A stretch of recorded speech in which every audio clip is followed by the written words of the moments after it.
Hello friends, আজকে আপনাদের সাথে শেয়ার করব কলার মোচার রেসিপি। কলার মোচা আসলে সবাই কম বেশি জানেন কিভাবে কাটতে হয়। আমি আর দেখালাম না, জাস্ট খোলার সময় একটু ভিডিও করলাম। মাঝখানের একটা শক্ত অংশ থাকে ওটা, আর সাইডের একটা রাবারের মতো অংশ থাকে। এই দুটো জিনিস একটু ফেলে দিতে হয়, ফেলেই কলার মোচা কুচি করে কেটে নিতে হয়। তারপরে আমি কলার মোচাটা সেদ্ধ করে পানি ঝরিয়ে নিয়েছি। এখানে আলু কিউব করে কেটে নিয়েছি।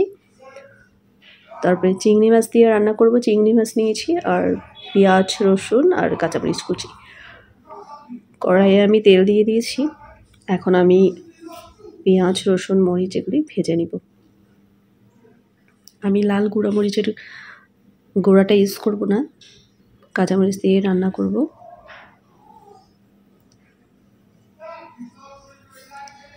ভালো করে ভেজে নিব।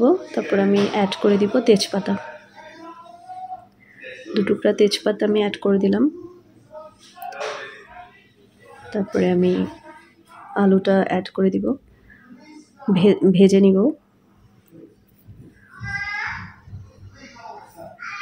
আলুটা অ্যাড করে দিলাম,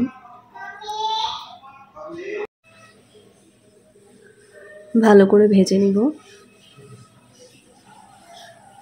আমি এখন গুঁড়া মশলাগুলো অ্যাড করে দিব। প্রথমে হলুদ গুঁড়া দিয়ে দিলাম,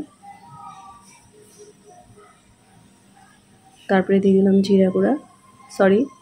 ধনে গুঁড়া, তারপরে দিয়ে দিলাম জিরা গুঁড়া, আর 1 চামচ আদা বাটা। তারপরে ভালো করে আলুটাকে আমি ভেজে নিব মশলার সাথে। আলুটাকে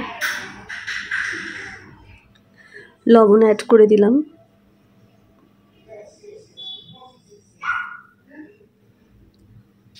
ভালো করে লাল লাল করে ভেজে নিব। ঢাকনা দিয়ে দিয়ে আমি ভেজে নিব, যাতে সেদ্ধ হয়ে যায়, ভাজাও হয়ে যাবে, সাথে সেদ্ধ হয়ে যাবে আলুটা। এভাবে আমি কয়েকবার ঢাকনা দিয়ে দিয়ে আলুটাকে ভেজে নিয়েছি। তারপরে অ্যাড করে দিলাম চিংড়ি মাছ। চিংড়ি মাছ দিয়েও আমি আর একটু ভেজে নিব।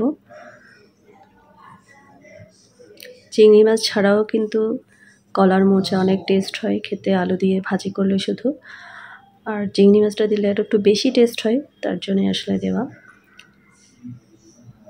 ভালো করে ভেজে নিয়েছি। এখন অ্যাড করে দিব টমেটোকেও আমি ছোট ছোট টুকরো করে কেটে নিয়েছি, আলুর মতো করে অ্যাড করে দিলাম। এখন ভালো মতো আলুর সাথে মিক্স করে নিব। আরও ভাজা ভাজা করে ফেলবো আমি। তারপরে অ্যাড করে দেব থোড়টা। আমাদের চিটাগাংয়ের ভাষায় আমরা থোড় বলে থাকি। আসলে কলার মোচাও বলা যায়, আসলে থোড়ও বলি আমরা। চিটাগাংয়ের ভাষায় আসলে বলে।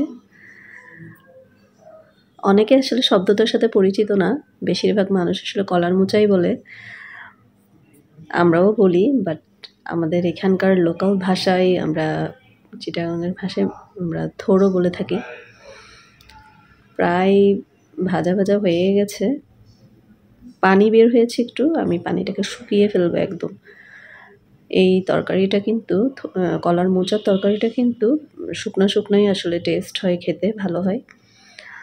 একদম ভাজা ভাজা হলে খুবই টেস্ট হয়। পানিটা প্রায় শুকিয়ে গেছে। ভালো করে নেড়ে দিচ্ছি যেন নিচে লেগে না যায়। কিছুক্ষণ পরপর আসলে নাড়িয়ে দিতে হবে যেন পোড়া না লাগে নিচে। তারপরে আমি এখানে দিয়ে দিব হোমমেড গরম মশলা। গরম মশলাটা দিলে কিন্তু অনেক টেস্ট হয়। আর দিয়ে দিব একটু চিনি, 1 চামচ চিনি। চিনিটা দিলে এতই টেস্ট হয়, ফ্লেভারটা একদম চেঞ্জ হয়ে যাবে। আপনারা অবশ্যই 1 চামচ চিনি দিয়ে দিবেন। চিনি কিন্তু ব্যালেন্সটা ঠিক করে, ঝাল যে কোনো কিছুর ব্যালেন্সটা ঠিক করে চিনি। আর দিয়ে দিলাম 1 চামচ ঘি। ঘিটা অবশ্যই দেওয়ার চেষ্টা করবেন। ঘিটা দিলে এতই সুন্দর একটা স্মেল আসবে, আপনারা খেলেই বুঝতে পারবেন।